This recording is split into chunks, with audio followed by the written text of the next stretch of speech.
naravno da vidimo šta dalje. Pa dobro, sigurno već smo jučer i pričali o jednoj dobroj utakmici, stvarno su momci odradili fenomenalno, jedan odličan rezultat, što sigurno ništa ne znači nego ako se sad nešto ne napravi brzo. I sada kad govorimo 2 dana da se osvježimo, da se odmorimo, da vidimo da li ima poriv, da li će moći svi, da li su fizički spremni, tako da, ali ipak imamo 2 dana, to će biti dobro utakmica, stvarno trkački izvanredna, momci su svima aspektima bili puno bolji od Finjske, na kraju taj rezultat je sigurno nama važan za samo pouzdanje ovo što slijedi.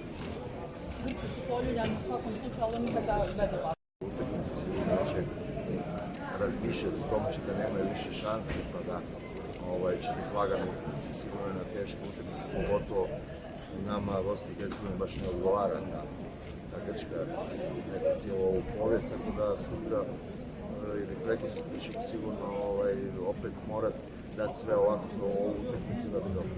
Raspoloženje, mislim, nakon krila se razmahala, ali treba to negdje zadržati ipak pri zemlji.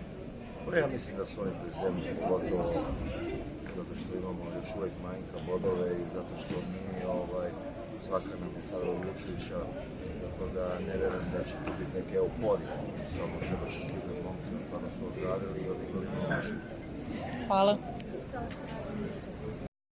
Tako da još imamo 2 dana, on je dobio jedan težak udarac i nije mogao da nastavi utakmicu jučer, tako da ćemo vidjeti ova 2 dana, ne možemo ga rekuperirati, sigurno da je Erdogan sigurno jedan iz ovog daljnjih igrača.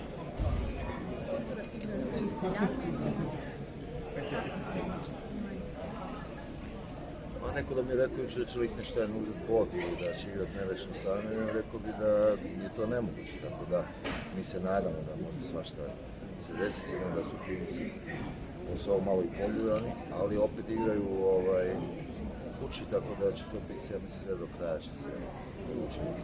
Normalno ako mi pobedimo pa jeste, tu ima jako puno novih igrača, gledali smo i sastave, ipak su Italija koja je odigrala opet u nekom punom sastavu, ako možeš reći da je to pun sastav. Italija tamo kogoda igra ima kvalitetu, tako da Grci su napravili dosta promjena u svemu tome, sad samim tim što kako nemaju više šanse da isprobaju ove mlađe ili ove igrače koji nisu igrali, tako da ćemo već danas analizirati utakmicu i pogledati kako je to bilo. Jesmo gledali, ali ipak je to drugačija analiza.